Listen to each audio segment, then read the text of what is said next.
Manus flat on the canvas. We are ready to rock and roll. Second round of action. There is a cut on Manus. Yeah. Jesus. Martial arts chat. My man B-Hop got dropped out the ring last night. I need a little judo baby. I need me a little judo baby, and let's do it, Ron. Let's give me You see what they'll do next? You've got a face for radio. I've got a face for radio. That's nice. Martial arts chat. Hello, welcome to Martial Arts Chat Podcast. The Roundtable is back and we're reacting to last night's UFC in San Antonio. Looking ahead to UFC 240, Edgar versus Holloway, as well as answering your fan questions. Thank you to everyone that got in touch on Facebook and on Twitter. Before I introduce tonight's panel, first just a quick shout out to our sponsors, A1 Fight Gear. A1 Fight Gear use the latest cutting edge boxing gloves for professional and amateur fighters, gym enthusiasts and kickboxers. So local and national gyms in the UK, do yourselves a favour, check out a1fightgear.com. If you want to get in shape, get back in shape, or whatever your gimmick is, go to beastgear.co.uk and use the coupon code MartialArtsChat. If you do that, you'll save 15% off your purchases for core sliders, straps, barbell pads, all sorts of strength and conditioning programs at different levels to suit your needs. So beast your goals with beastgear.co.uk. We're also sponsored by Feel Supreme. FeelSupreme.co.uk offers CBD oil and natural nutrition. They will assist your progress in diet and lifestyle, natural supplements and complementary services such as yoga, mind coaching and weight cutting programs. And finally, we're also sponsored by World of Martial Arts Television. Woma.tv produces, finds, acquires and commissions all you ever wanted to know about martial arts. Discover techniques, exercises and forms from your favourite martial artists. And so to our panel here this evening, delighted to have him back on the round table from MMA Power Hour. It's Mr. Colin Crandall. Colin, how you doing, my friend? Doing very well, John. So glad to be here with you great journalists, and really excited for this Sunday's roundtable. A pleasure, sir, as always. From the One Punch podcast, also returning the awesome Mr. Bryan Lacey. Bryan, how you doing, sir? All gravy on a Sunday, mate. Just chilling, watch some fights. The sun's going down and I can hear your sweet voice. So that's a perfect Sunday, isn't it? Happy days, my friend, happy days. Finally, helping a brother out from Newsome MMA, it's my man, Mr. Kieran Cobley. Kieran, how you doing, sir? Yeah, man, I'm good. Thanks for having me on. I think this is the most short notice I've ever been called to a podcast, about 5 minutes beforehand. But it's always good now to be asked to come back and share my opinions on fights. So yeah, thanks for having me on, man. Cheers, man. I love having you on. Gentlemen, some reaction to last night's UFC in San Antonio. We saw it tied for the most amount of decisions. I think it was like 9 or 10 or something. Obviously a decisive victory for Leon Edwards, and I'm sure it moves him closer to UFC gold. And of course the controversial figure, which is Greg Hardy. I'm sure we'll get into lots of that later with fan questions, but let's hear generally how the panel reacted. I'll start with Bryan on this one. Bryan, some highlights and maybe some lowlights, I guess, from last night's card for you, mate. Hey, listen, you started by talking about how many decisions there were on it. I'm going to tell you, Mrs. Lacey loved this card, all right? Because the way we do it in our house. I don't stay up and watch them through the night till 6 a.m. anymore.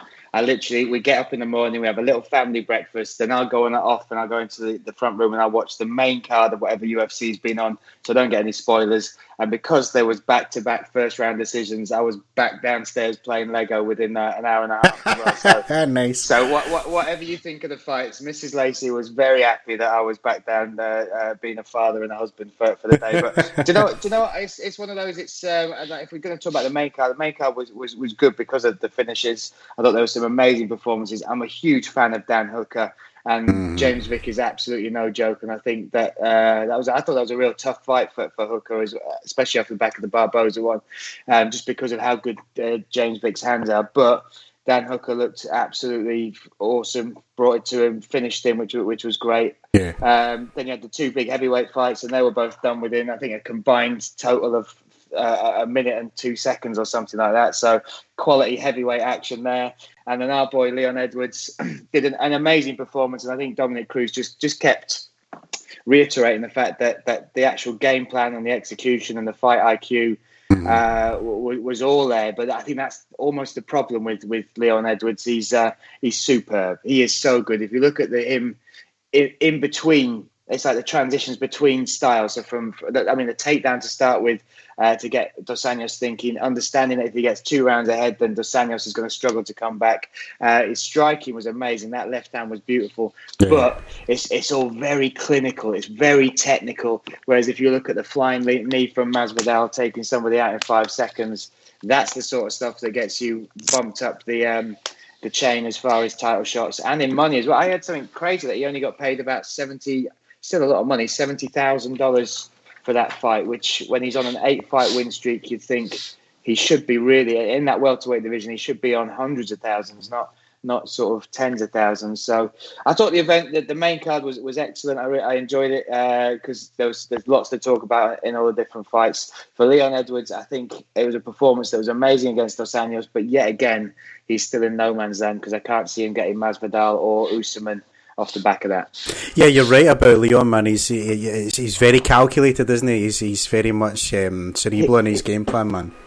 He's superb. And if you look at his resume now, you look at the 10 fighters he's taken out there, Tumanov, Nelson, Cerrone, all of those, and the way he's done it has been amazing. There's been absolutely stunning as far as a resume, and if you look at his Tapology or his Sherdog or whatever you check, it's amazing. But there's nothing there's not one moment that's really propelled him to the top. The moment that almost should have made it was the 3-piece and soda. Well, it still could be.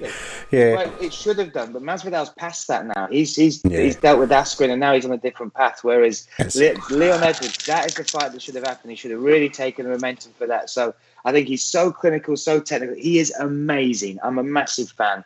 But he just keeps ending up in this no man's land, and I think that's a little bit down to his style.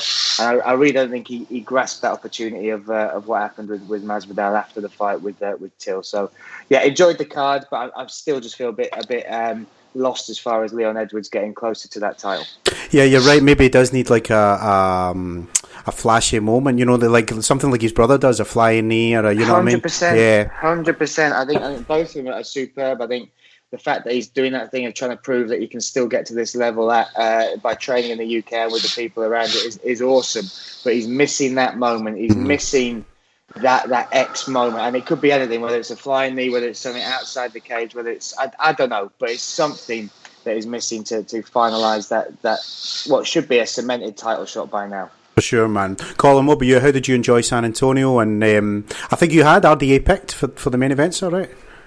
Correct. Yes, I have not been the biggest fan of Leon Edwards, and I was definitely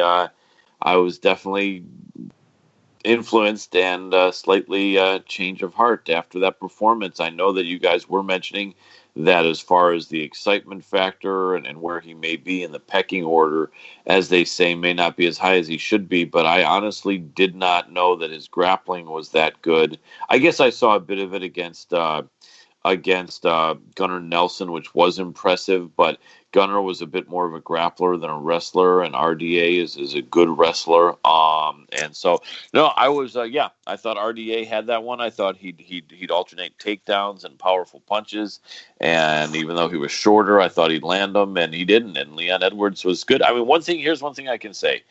As a fan since the first UFC that I am, and having watched thousands, literally, of MMA fights between UFC and originally Strikeforce, Pride, then Bellator, and all other organizations, One Championship, Ryzen.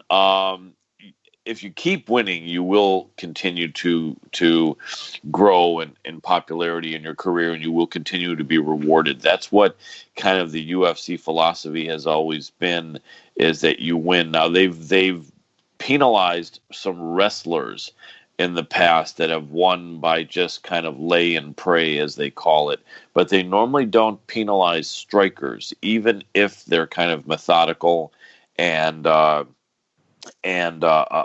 exciting and don't have a lot of finishes.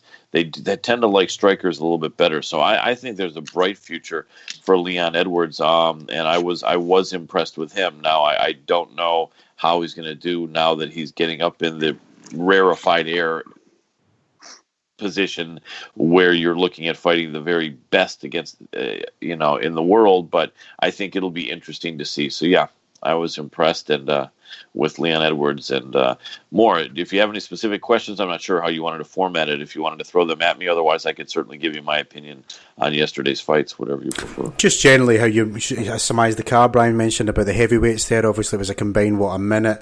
I mean, that's what you come to expect from heavyweight bouts, I guess, right? It's going to be over fast. The boys get heavy hands. Yeah, absolutely, and I'll give you then a brief answer. The Hardy fight, Juan Adams had been on my show a couple times as a very nice guy, and that was just an unfortunate position that fight ended up in. Yes, it could have continued on longer, but he wasn't moving. It's unfortunate. Juan Adams is a better fighter than that, and Greg Hardy is not a world beater still. But yeah, heavyweights can end quick. The other heavyweight fight was actually a rematch of 11 years ago. Yeah, man. Yeah, and guess who was in person to see that fight 11 years ago? Yours truly, Affliction Band. That's right. Yep. And one of two promotions by the now long defunct Affliction organization, where their clothing is still available, but no more fight promotions. So yeah, I'd love to see that. That was great. Andrei Arlovsky, the old dog, looked amazing, and yeah, I was pretty impressed. It wasn't, I guess, with all those decisions, wasn't the most exciting card. One thing I can point out really quickly is that James Vick did look absolutely horrible at the weigh-in. He looked very, very dehydrated and drawn and unhealthy, and many people pointed that out. It's actually the second week in a row that fighters that looked really bad ended up getting finished fairly quickly. One, right? Yeah. Yes, with Aspen Ladd. Yeah. So I look at that in two ways. It's turning out to be a bit of a tip-off for sports bettors, and that's a good point. The second thought is that it's also a bit of an unhealthy thing that maybe other fighters need to try to really not have happen to them, because it's not a good thing when you're depleted already, even after replenishing for a day, then to get knocked unconscious or hit hard and be at least concussed is something that other fighters need to be mindful of, I feel. Oh, absolutely, man. I mean, weight cutting, it's such... we've spoke about it so many times on this podcast, man. I remember we were lucky enough to have Gunnar Nelson on one of the roundtables, and he's a big advocate of simply not cutting, just fighting at his weight, I guess, fighting what he walks around as. And we were saying, I mean, this was back when was UFC in Glasgow last? About 2-3 years ago or something.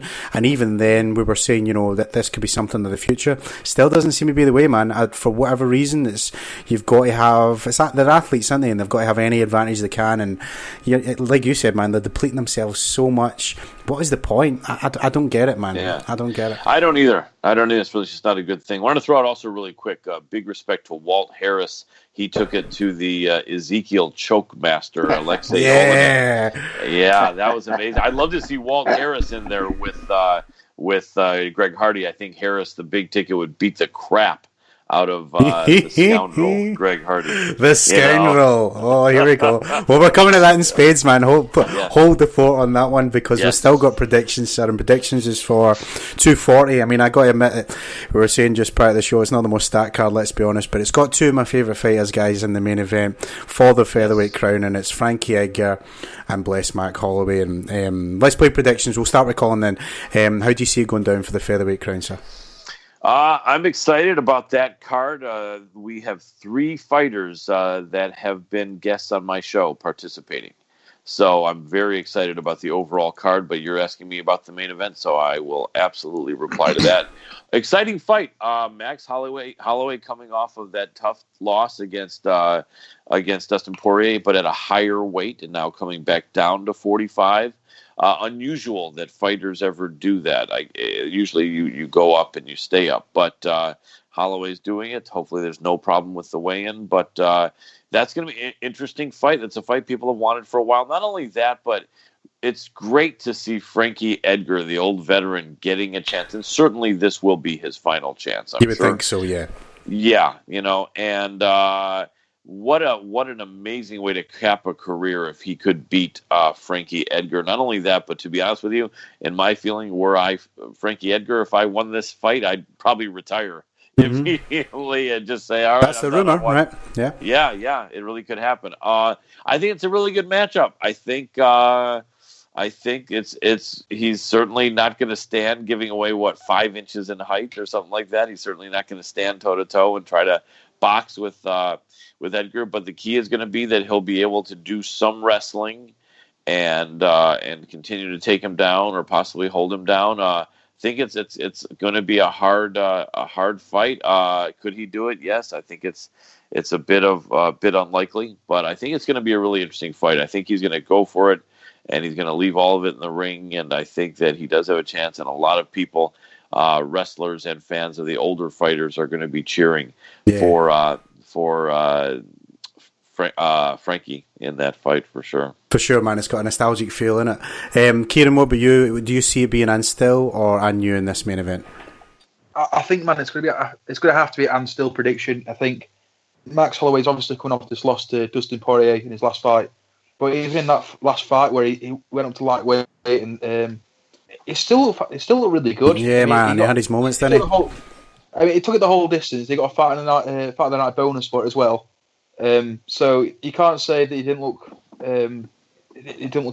himself in that fight. But I'm also excited to see this fight against Frankie Edgar. I think it's both guys have a similar sort of high intensity, high strike rate style that's very fan pleasing. But I think for me in the featherweight, there's only 2 guys that could possibly beat Max Holloway, and these are Zabit Magomedsharipov and Rodriguez. And I personally think Frankie Edgar can't do it. And I think Max Holloway will sort of put him to bed. But I think it's going to be a fantastic fight for the fans. Something that's going to be very fan pleasing. Aye, for sure, man. It's got all the ingredients for just a great fight. That's the only reason. I'll be honest with you guys. That's the only reason why I'm interested in this card, and that's why I come with your predictions. Bryan, what about you? I mean, we mentioned the Poirier loss. Do you think it will have any bearing on how Holloway performs in this one? I only think the only bearing it might have is regards to the weight. That's all. I think with Max Holloway coming back down again, that's interesting because we've seen him struggle.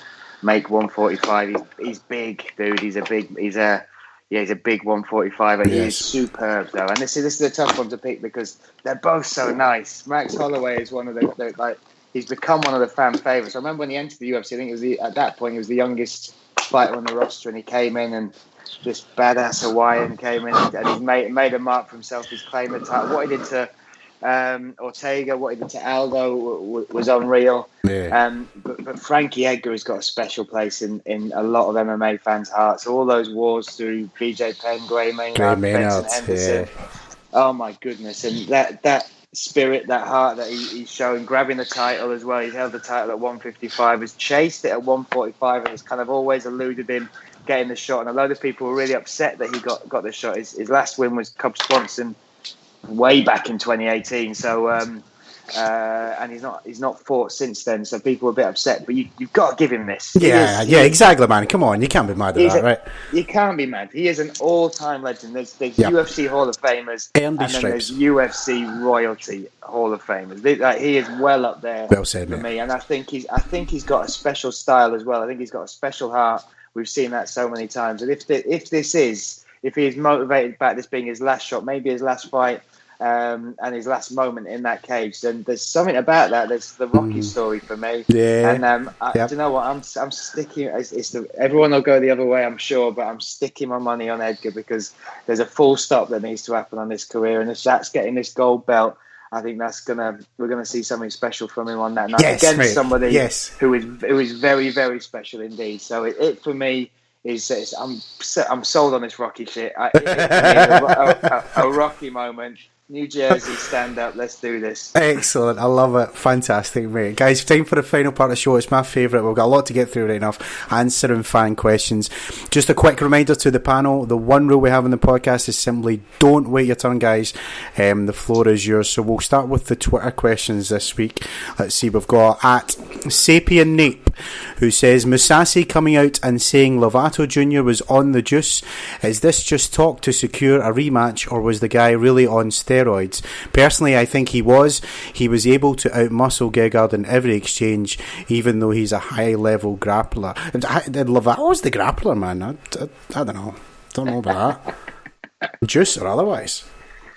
I don't know about juicing, but I was at the event for that, and we did obviously the press after. Sure. And Lovato Jr., he looks huge. I mean, he's a big guy. I mean, but I don't know about juicing maybe. But whatever you say about that fight, he still came out with a lot of war wounds, especially on his he got quite a bit of swelling on his face. But I don't know about juicing. I think this is more. Maybe Musasi's got to tell himself this to go for the loss, or maybe Musasi's trying to angle for a rematch. But I don't think it's personally juicing myself. But with Bellator's lack of sort of USADA-esque policies, it's hard to say. I think it's one of those things. It's after a fight. He's been asked questions about the fight and how he lost it, and he said similar things before. He's made statements alluding to people on juice and stuff like that before. So I think it's I think it's a little bitter taste in his mouth, and it's something that's just come out of it. So I have no idea until there's a completely transparent drugs testing thing across all promotions. You can say what you want about anyone. You can do the eye tests and all that. It doesn't matter. Musasi's moved to Bellator. He knows what they do and what they don't do as far as drug testing. It was his choice to. I mean, he was one of the contracts that the UFC tried to keep, and Musasi actually was the one that chose Bellator over the UFC contract. So that's where he's at. That's what he's dealing with, and you know what? A fight's a fight. He's still one of the greatest of all time. When you look at his resume and how long he's been doing it, and you jump back to Pride way back in the day against monsters. So I'm sure it tastes pretty sour in his mouth, that one, But yeah, he's made his own bed, and he's sort of fighting in Bellator. So we don't, until there's a transparency with drug testing and stuff like that, then we'll never know what's really going on. So yeah, I'll back up both of you guys on that. Well stated. Couldn't say it. Couldn't have said it better myself. Hard to say, what the reality on that is, but it would be unfortunate. I would. Lovato's a really good fighter, and I would. I don't know. I guess it's all about achievement and money in this sport, as in all sports, of course, because they're not doing it just for fun. But you would think that the first opportunity to fight for the title, a guy might want to see if he's able to do it, under his own power and not cheat. But who knows? Hard to say. I don't know on that one. Yeah, I remember we did the roundtable for that Bellator show, and John Ferguson, MMA Huddle, really clued me up on Lovato Jr. I was just thinking it was a walk in the park for the Moose, because I'm a big fan of Musasi, and I thought, well, he'll just hide behind the jab, go his own pace, and finish it whenever he wants. And he was like, no, don't sleep on this guy's grappling, man. This guy is even in MMA, he's legit, and he certainly proved that fight night, took the title, and it was all there to be seen. Yeah, I agree with you guys, man. I think it is sour grapes from Musasi. I remember the best rant was the one, I'm sure you have heard, the Machida one, where he was, greased up like a 12-year-old boy and all that shit. So he's got that in him, man. He loves having a wee rant now and then. But let's move on. At Voto Studios says, seeing a lot of comments hating on Hardy still. The man has changed his life around, obviously, and for everyone saying he keeps fighting nobodies, he doesn't pick his own fights. The UFC picked this guy for him. On that one, I don't know. He's changed his life around, but it doesn't change your past, and he seems like a jackass of a guy. And he seems like he's playing the heel, which he is anyway. And I don't know. I'm just not. As George St. Pierre said to Matt Hughes many years ago, I am not impressed with your performance. There you go. Did you see who else wasn't impressed? Did you see Dan Mergliato? No. Raise his hand. So you've not seen this. I've got to send you this. Oh, please, go on. It's amazing. So Dan Mergliato raised his hand, and as he lets it go, so Greg Hardy starts doing the dance. Dan Mergliato just stares at him, shakes his head, and walks off. I've seen that today. It's a big Dan. Exactly. This is my take on it. All right. Now, I am all for. Martial arts has changed so many people's lives. So people that I know, like firsthand, people that you find out their story on. Whether it's UFC Embedded or you read an article or the stuff martial arts can do for you as a human being is amazing. It can take you out of these dark places, give you focus, humble you, and turn your life around. That's something great. But like you said, the past is the past, but it doesn't change that. And the problem is what he's done in the past is up there with maybe the top 2-3 worst things you can do on this planet, and not just as a normal human being, but as an athlete. He has to cut weight to make 266 pounds. Exactly. So when you're talking about domestic abuse and all that sort of stuff, Big boy. that will stay forever. So what I get is, I get the backlash. I totally get it. But what I don't understand is why he's not trying harder. It's fine playing the heel. We've seen people do very well at that, like Chael Sonnen with his tongue in cheek and all that sort of thing. Yeah. But for me, he's got to do more. As in, like, he's really got to do what he does in the cage, but then outside the cage, he's visibly got to be doing something to either help, whether it's to do with the same issues, charities associated with it, whether it's just being a spokesperson for something, like just do something more than what you're doing, like standing there. It's finally getting these finishes. It's great you've got a chance to get the second chance, but with a second chance, understand that it's a dark thing you've done, and it's something you'll never shake. So if you're going to do anything, you're going to always get booed. You're going to always get criticism. But if you are going to change a few people's minds as far as how you are taking the second chance, then do more, do better, do more, and make sure whether it's in the light or not that you understand that. You understand why this still hurts people that don't even know you, why people get upset by seeing you under that sort of spotlight. So for me, I think it's hard to like him as a fighter because of all that's happened. It's hard not to understand he's tried to turn his life around, and he is turning his life around. But for me, as a man who has a daughter, just do more. Just do more to show us that you're looking for redemption truly, because it doesn't quite feel like that. Agreed. Yes. Well stated. I don't know if I should read this next one because that was a wonderful answer from Bryan Lacey, but on the back of Voto Studios, someone has commented, I've just noticed, at Born Twice, I'll call you out, said, why don't the UFC book him with Amanda Nunes? Interesting. I just read them, man. I just read them. What was that again?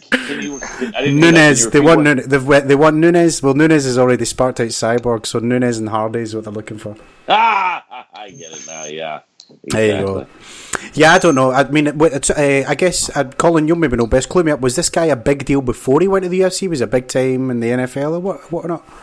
Not really. I will admit that I've been a big NFL football fan for many years, but not as much over the last decade as previously. However, if he was a big star there, he wouldn't have left there because the pay is much better for American football, right, than MMA. So no, he really wasn't. I think he's just, he I guess was part of the league and was high paid and was someone who I think maybe a few people have heard of, but no, he wasn't a huge superstar. I don't think you'll ever find a superstar player in the NFL, American Football League, switching to fighting, because just the pay scale for the highest paid is amazing. I think the lowest paid NFL player, and I may be wrong on this, the lowest paid is getting $1 million a year guarantee, I believe. Or Jesus Christ, that's a lot of dough, isn't it? Well, let's move on. Fighting with Myself podcast. If Cyborg wins this fight at UFC 240, does she resign with the UFC? Is this her last fight on her contract? Is this? Oh, I don't know. Where is she? I believe it is. I've seen something that says it is. So yeah, I believe so. It's definitely a weird one because women's featherweight at the minute, it's that division, right? Yeah. So I personally think she'll leave, and I think she'll go to Bellator. I think Bellator will give her a contract with shitloads of money, and she'll go there and she'll fight there after this fight. Is someone's alarm going off? Sorry, what is that high pitch? What is that whistling? What's going down? I hear it as well. It's not over where I am. There's crickets are calling from fucking.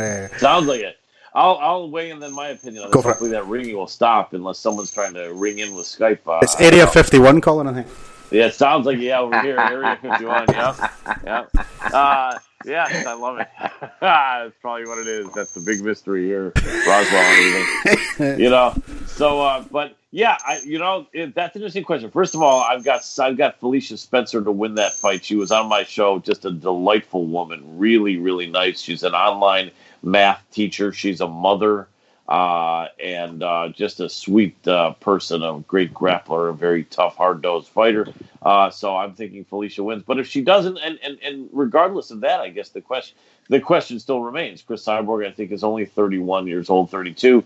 And so will she stay with the UFC? It's so hard to say. I think if she loses, they may not even offer her anything, or they'll offer her, virtually the lowest pay scale around, and of course she'd leave. But if she wins, it's hard to say, because look, who is she looking at as far as high-profile opponents? Over in Bellator, you have the champion, Julia Budd, which would be an interesting fight. But that's kind of it as far as anyone high profile. There's a couple other women over there that are tough, but no one's heard of them. I think also there's Kayla Harrison in the Professional Fighters League, which is one division higher at lightweight, 155. But that would be a fight that would basically pique a lot of people's interest, and they could with Professional Fight League, they could make it some sort of a super event or super fight, or if somehow they wanted to be flexible with Kayla, they could make it some sort of New Year's Eve event for One Championship or Ryzen or something like that, where they have these two big Americans, Cyborg and Kayla Harrison, fight. But not a lot of people that have big names at 145. And Chris is definitely not going to 135. Only other thought would be, I think they're talking about a 155-pound women's tournament with Kayla Harrison and the PFL, and perhaps Cyborg could sneak into that. It'd be interesting to see what Cyborg looks like at 155. Probably more natural. Comfortable. Yeah, for her, yeah. Let's just face it, there's no 145 division. There's floaters that come in and out, and this is still basically the leftovers of Ronda Rousey. She was brought in the hope that Rousey would beat Nunes, and then they'd either do a 140-pound fight between super fight. It was all set, and then Nunes did what she did, and then that has left, unfortunately, Chris Cyborg in no man's land. Felicia Spencer made a awesome debut, and she is fantastic. But then she said, when they said, who do you want next? And there's only one person. There's only one person left in that division. Yeah. That's Cyborg. So she gets the Cyborg fight. Nunes, for the first time after her fight, said, I'm willing to go and I want to defend my 145. To start with, she said, I'm leaving. I'm just beating Cyborg and I'm back to 135. But that's the first time she said, and that was after her last fight, beating Holly Holm, that she wants to go and defend that title. So that adds a little bit of extra to it. But you are looking at a three-person division, which is not a division. It's they're keeping Cyborg because she's under contract. They're giving her. She's not happy as well. You see it on social media. Yeah. So my prediction is, if that's the last fight on her contract, she'll either be off to Bellator, or her friend, good close friend Gabby Garcia, fights over at Rising. She'll disappear over there and make some money and just get back to being her, because that Rousey fight's never happening. That was the reason that the UFC brought her in. And they're not bolstering that division. They've not been grabbing names, and they're not filling it up. They're not building it. So right. I think this will be, if it's a last fight, this will be a last fight in the UFC. I'm interested to see where you've got the she's not happy from social media, though, because her social, especially Twitter, it seems to be run by a third party, and all it is Twitter fans, tell me your favourite colours. I don't know. It's so bullshit. It's is that right? Horrendous. Is that what it is? Seriously, man, just go and find her Twitter and just look down. It's ridiculous. Listen, mate, it's 2019. Grow up, get on Instagram. That's what you got. Fair play, man. Let's move on. At MMA Speak, if Max beats Frankie Edgar, will he try his hand in the lightweight division again, or continue to stay at featherweight? Well, do you know what? This is the one thing that Max Holloway said when he moved to 145. When he moved to 145, he actually had his eyes on moving to 135 as well. He said no way. He wants to be the first three-weight world champion, and he believes bantamweight would be doable for him. He doesn't cut much weight for featherweight, so he had his eyes on that. And if you look at bantamweight now, with Henry Cejudo calling out all the old dogs, it's not a bad shout if he does win this one to maybe drop down and do a super fight. But it's unlikely. It's very unlikely that he'll move the division. Agreed.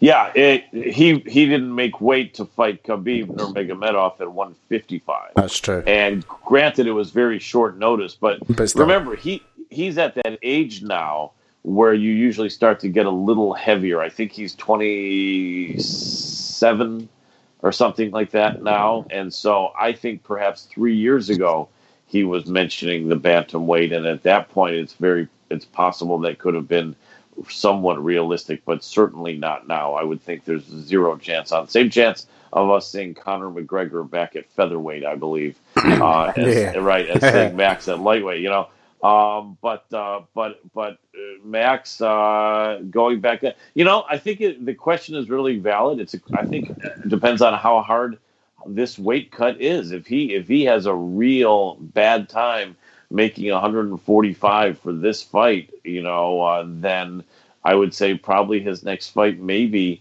lightweight. But if that's what happens, then they would probably either force him to relinquish, the belt, to strip him of it, or he'd have to put it behind him or give it away. And so hopefully that won't be the case. And my thought would be that if he makes it, then he's got the winner of Zabit Magomedsharipov versus Bryan Ortega, which if it's Ortega, I don't think he'll fight him again. So either Zabit, or you have Yair Rodriguez. You have I think there's someone else really good in there as well at 45. Volkanovski, yeah. Yes, the Aussie. Just beat Volkanovski. Yeah. Aldo, So I think So I think that will be the case. But if he has a hard time making this weight, then I would certainly say very possible that he would go to lightweight permanently. But if it's going back up to lightweight after this fight, it would be permanently for him. Fair play. At Else for Elf, anyone know how well or bad the UFC BT Sport pay-per-view numbers did? No idea, man. I saw something for they did less than 10,000 buys. Fucking sells them right. So that's not official, I don't think. That's just something I saw on Twitter. But are you boys, like Kieran and Bryan, you boys are BT? Oh, well, I can't really chim Bryan on that, can I? Because you're a BT man. So for Kieran, then, I'll direct that question here. Are you a BT Sport man? Yes, we've basically got BT Sport through broadband deal sort of thing. So we're just gonna have it on the tablet and stuff. But it's greedy, man. Sorry, but it is. Sorry, I'm just saying it's greedy.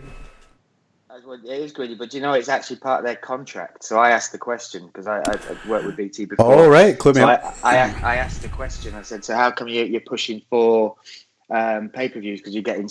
They actually said to me it's the worst week since they started. The worst week of whatever you want to call it, complaints, interactions, social media that they've ever had since BT Sports started. No doubt. Yeah, no doubt, 100%. And it did diabolical numbers, mate. I'm absolutely sure of that. But they've got within their UFC contract, the contract they picked up last minute off 11 Sport. The UFC part of their deal is that BT have to deliver 2 pay-per-view events. Oh, really? I thought it was 4. Right, so it's 2 a year. Right, I see. 2 a year. I saw something about 4, but what I will say is I was speaking to quite a high-profile British fighter a few weeks ago, and he was even saying that he doesn't even buy the fights. So I don't know what that says about the British fans and pay-per-view, and how it's probably not the best idea to do that business model over here.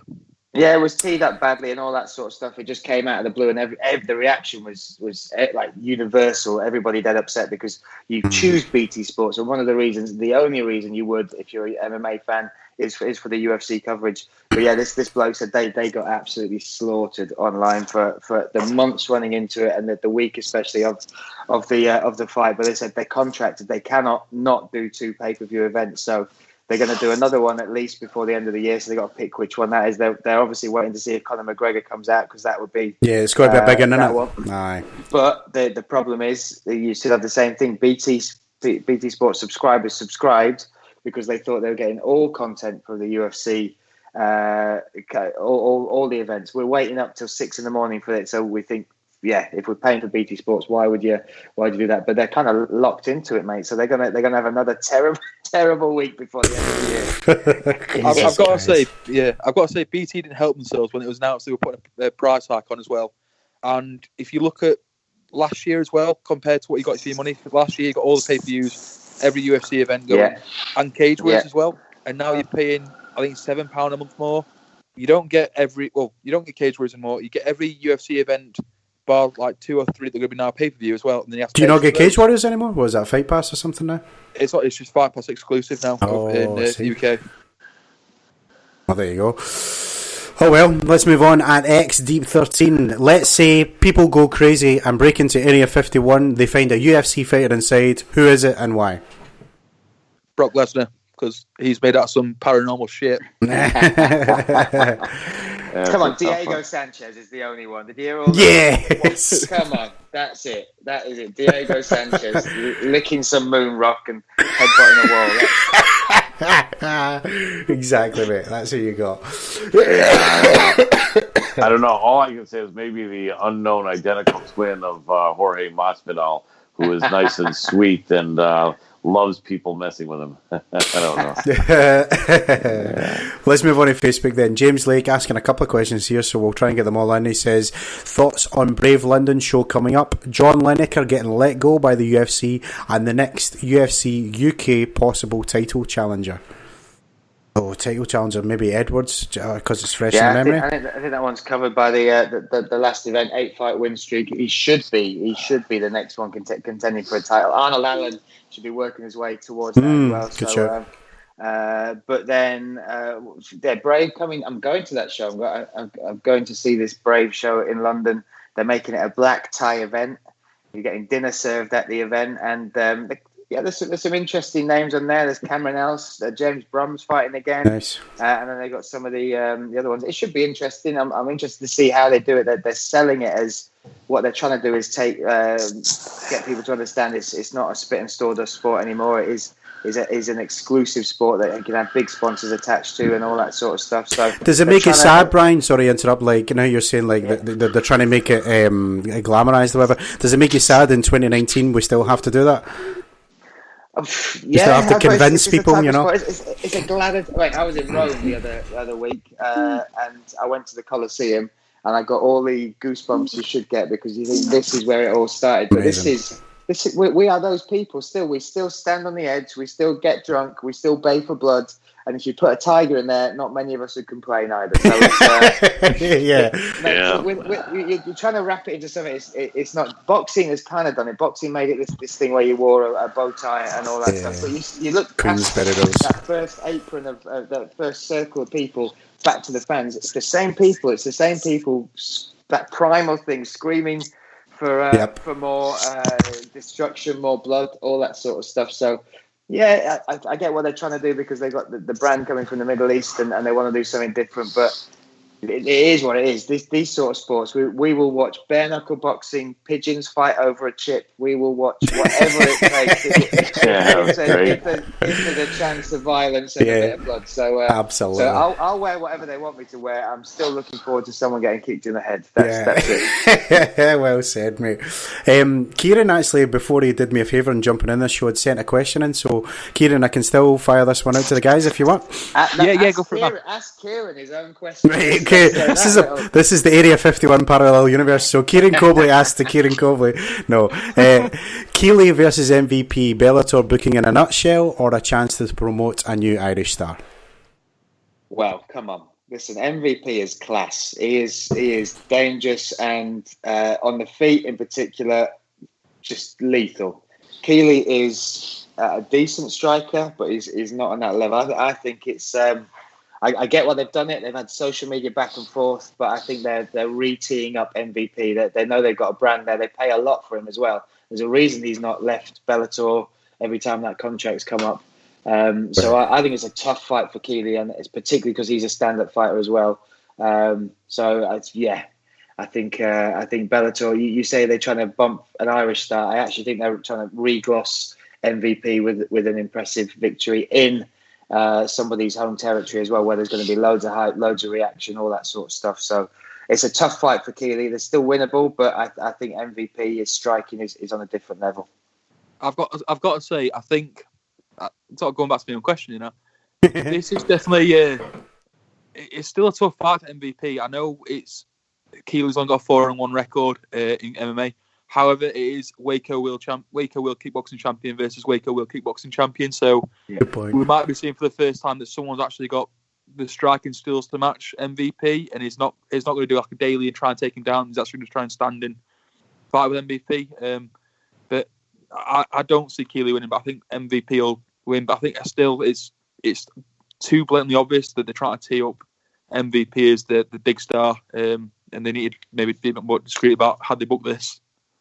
Yeah, because you call for, I remember, Kieran, you call for MVP and Daly, but, this time book it in England, and I'm all for that, man. I think that's where it needs to be. It doesn't have to be in Nottingham or whatever, but, that fight should be taking place in England. They've got a show in Newcastle. Yeah, Bellator are meant to be doing a show in Newcastle at some point this year. Right. David Green confirmed they were doing one, so that would be one to maybe get the tickets in, but again, if you put it over here, like Bellator London and Bellator Birmingham didn't sell well in terms of tickets. If you put something like MVP versus Daly in like Birmingham or Wembley Arena, I think you sell a hell of a lot more tickets and it makes more business sense than sticking Keeley versus MVP and in three in Ireland, where I don't know what the capacity is, but it's a fairly small venue. So 8,000, I think 9,000 is that right? The three arena. Yeah. Cool. Paddy Patterson asks, will Askren ever become a champion or a top contender after that Masvidal loss?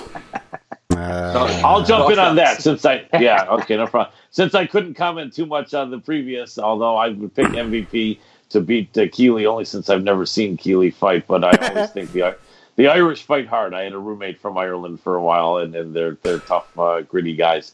But yeah, Askren, that is the interesting question? How he recovers from this?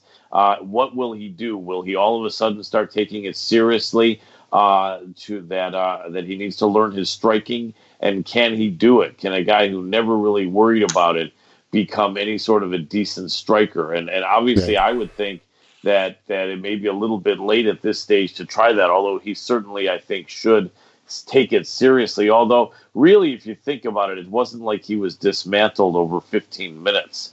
He was caught with a flying knee, so he really could resume everything he's done before, but would he be a bit gun shy now coming in? And that would be a problem, right? Because that was the whole thing about him, is that he would shoot in people with impunity. He would, he had no concern, no fear. He would just shoot in. Exactly. It was like the opposite of Ngannou, reckless swinging, but then he met Stipe Miocic, and then we saw the Derek Lewis fight. So I'm wondering if that's on the cards for one Ben Askren. Yeah, and if it is, he'll be done. But if it isn't, then interestingly enough, he could rattle off another 2 or 3 wins. It's interesting to see, though, who they'll let him fight, because prior to this loss, he was only going to be fighting, obviously, top 10, if not top 5 people. And now, certainly, maybe they give him a bit of a softer touch. But it'll be interesting to see. But, definitely a good question. I think. Go on, you go, mate. Yeah, sort of looking at it, I don't see any sort of scenario where the UFC books a guy that has the quickest knockout loss on his record in a title fight. I think what's next for Askren is to maybe rebook against Robbie Lawler. They sort of forced him into it. He said he didn't want to do it originally. He didn't want to do a rematch, but taking a look at how that fight against Askren went, I think they need to maybe rebook it to show that he isn't like one Tony and that he isn't. Yeah, that's a good shout. Robbie Lawler's got something coming up, I want to say. He's in a fight. Very big fight. He's got a huge fight coming up with Cobley. Yeah. Right. That might be the fight to make after that. So. There you go. Yeah. with the co-main event on that card, Jim Miller versus Clay Guida. Oh my Fucking goodness. Hell. Yeah. That was the time warp. Time machine fight. Mate. Yeah, but I think the boys kind of say, but I think it will depend on. And the winner of that fight is BJ Penn, right? Yeah, exactly. Filth, mate, filth. But with Askren, I think it depends what the UFC will now. Whoever they pick next, that says what they want to do with him. What you can say is, for somebody that came in and who has arguably one of the dullest fighting styles, he had the most follows. His interviews got the most clicks. All that sort of stuff. So his boom roasted thing really took off. All that. So he is Ben Askren. He'll fight the way he does. He'll beat a lot of people with that style. Robbie Lawler just almost put his head through a canvas with in the first few seconds of his fight. Gamebred Street Jesus kneed him within 5 seconds or 2 seconds and finished him. So I think he's going to struggle to. I've never seen him getting a title shot, to be honest. Now, but it's whoever the UFC booking with next was decide for me will tell me whether they want to keep him and they want to rebuild him, or they're out to put him to the slaughter. So we'll see what that matchup is. Yeah, exactly, man. I think he was lucky. Not lucky. I think it would have been difficult to get my title shot with his relationship with Uncle Dana, and definitely not now. I mean, that was it, man. Wasn't it? Absolutely done. Michelle Lyons on Facebook is asking, what next for Aspen Ladd after that brutal weight cut and loss? So I'm going to weigh in a little bit on the weight cuts because it is difficult. I see a lot. I do the weigh-ins for ACA, and I see some horrific sights of people trying to cut weight who've made journeys across the globe and haven't managed it properly. I see people refueling badly. I see that the effects of it in the cage. Or one fight you'll see them look like monsters, and the next fight they're getting chinned and wobbly by punches. You'd never think that would do the same to them the fight before. But fighters sign miles ahead, usually. Now I say usually, a long time ahead of the fight to pick a weight and a date that you'll turn up and be on that weight. And that's the second time Aspen Ladd has looked awful, like dangerously bad.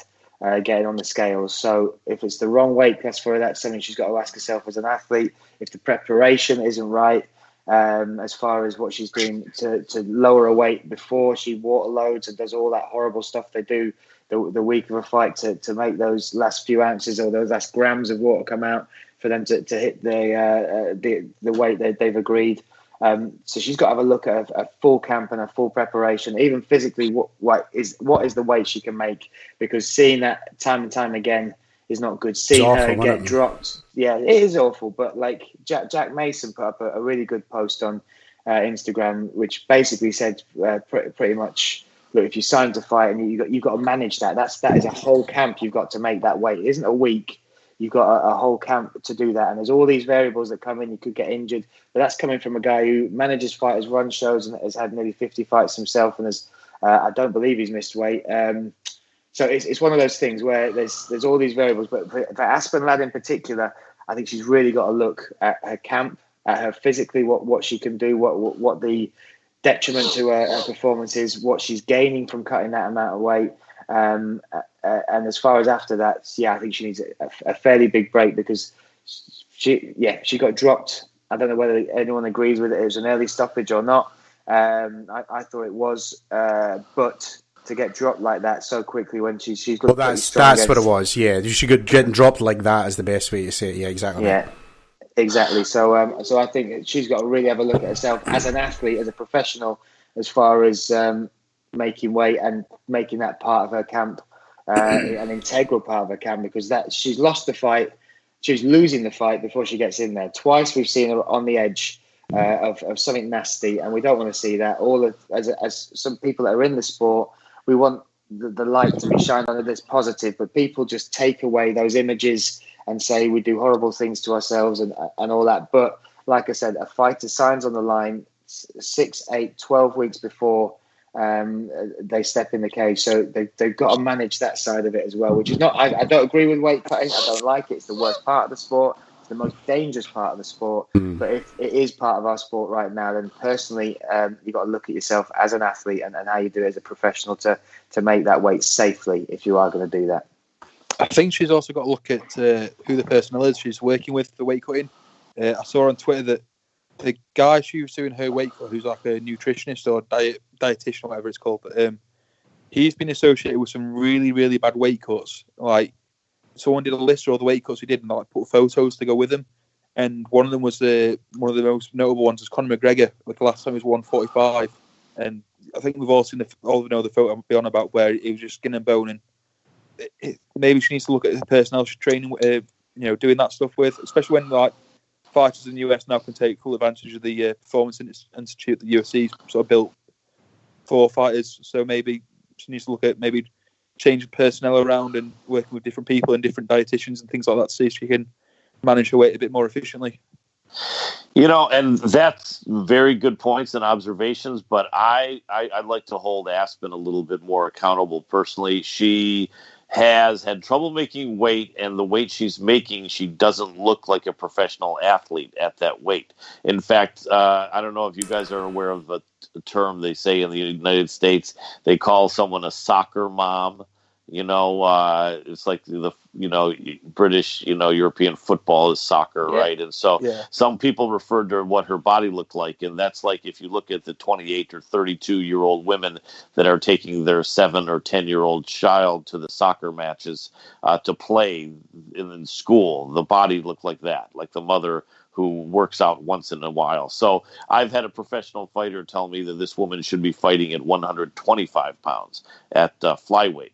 Not at bantamweight, and from the look of her body, I would agree with that. So if she, the bottom line is she doesn't like to diet, and she's not looking like a really fit professional athlete. She's had a few fights.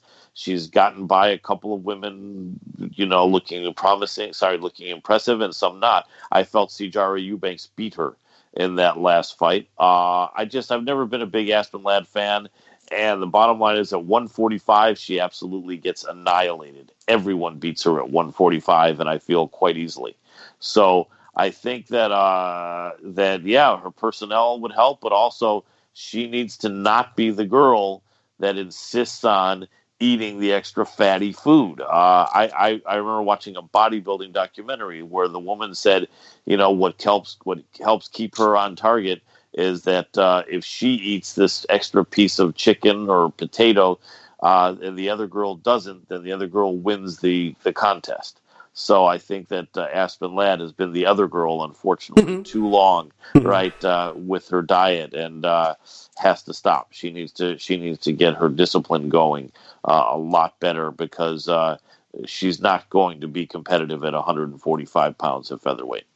I'm just laughing because here I am sipping my cider, and I'm judging that last piece of broccoli or whatever, But yeah, no, I totally hear you, man. It sounds, listening to you guys, it sounds more like a professionalism type thing, and it's a serious business, man. You got to take it seriously for sure.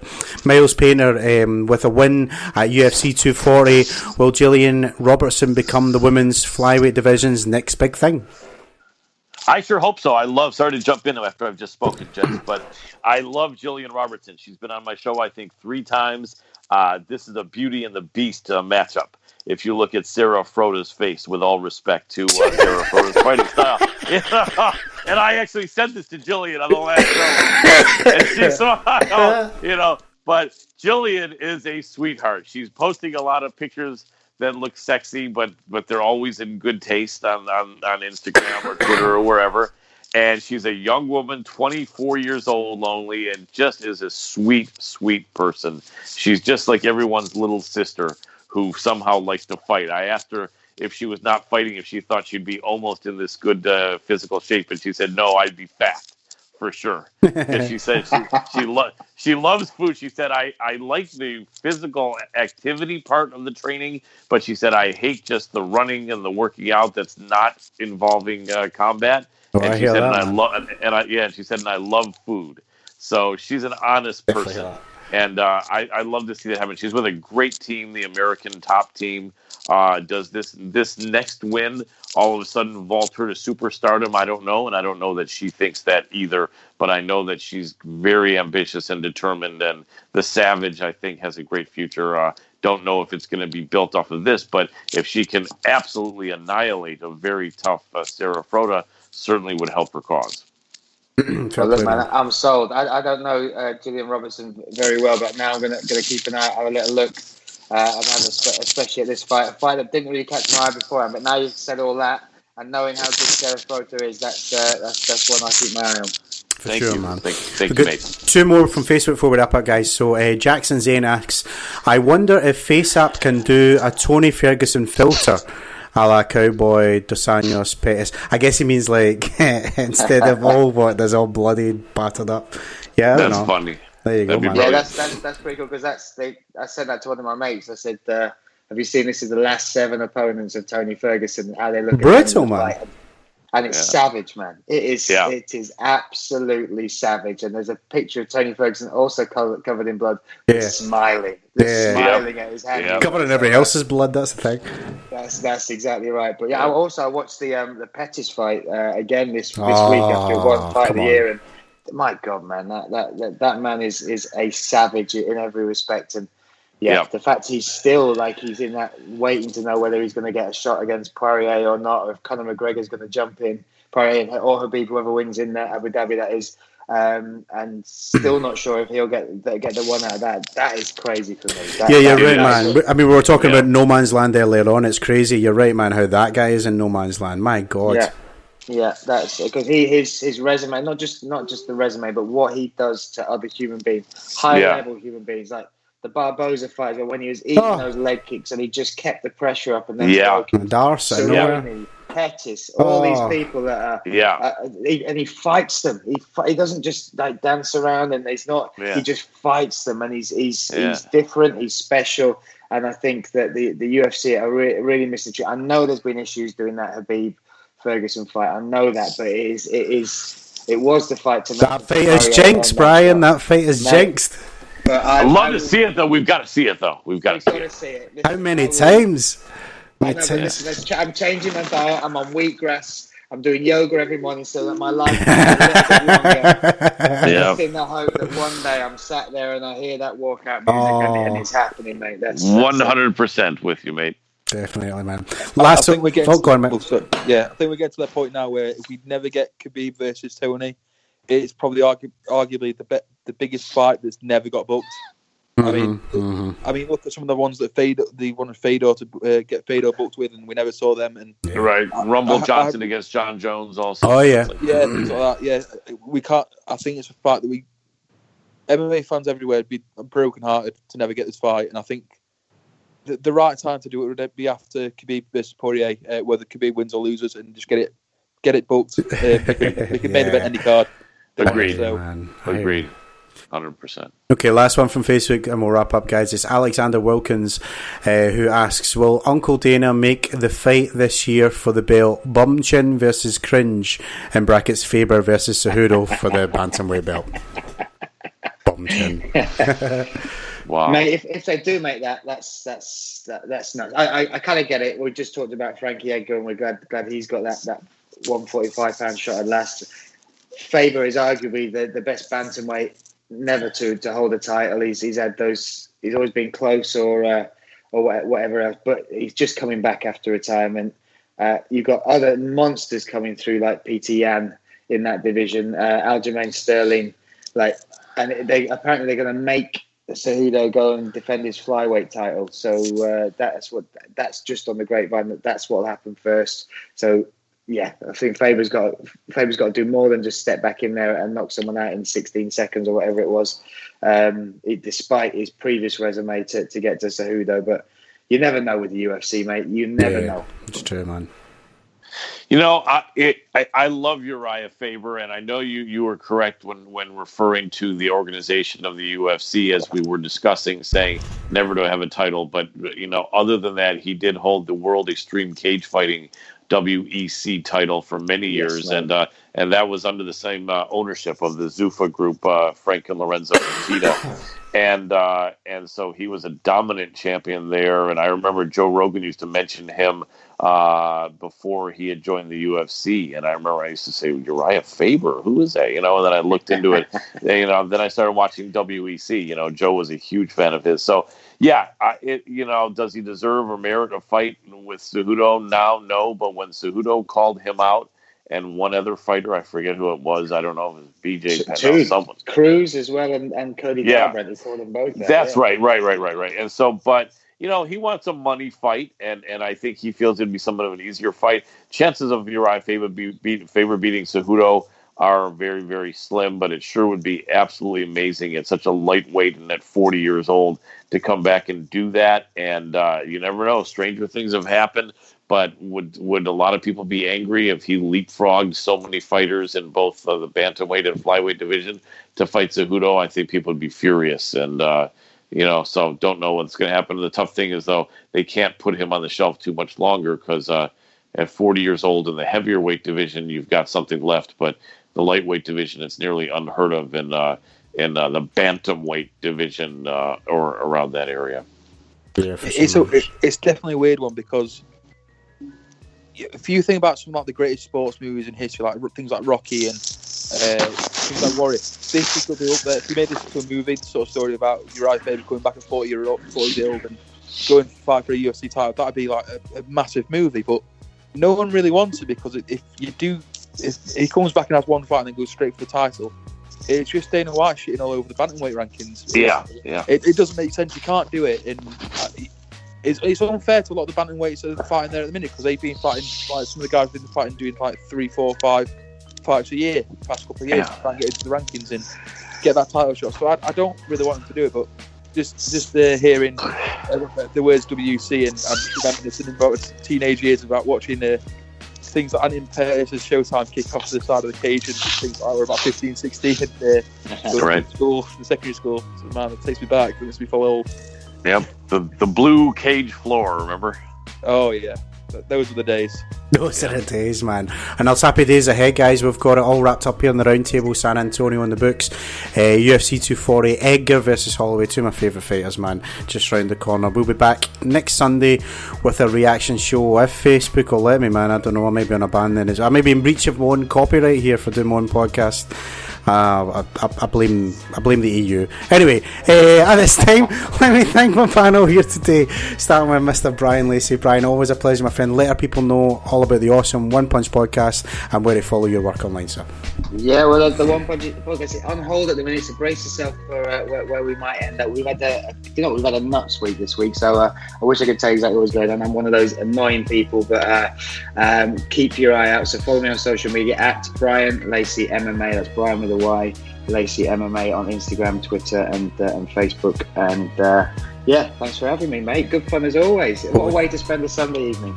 Always a pleasure, my friend. Thank you so much. And a big thank you to Colin Crandall. Colin, tell the listeners all about MMA Power Hour, where to check you out. Live every Wednesday, right? Absolutely, indeed, and I appreciate it, John, my friend. Always a pleasure, and it's a great time being on Martial Arts Chat podcast. So we are going on our 2.5 year mark. I think next month, late next month or early the following, will be 2.5 years since we've been on.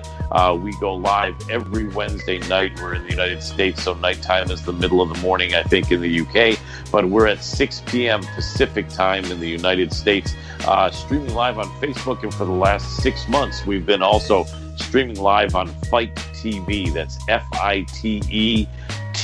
It's an app you can download. You can catch our show for free, as well as many other shows on there. And then they also have options for pay-per-view events as well, just having had the Pacquiao versus Thurman.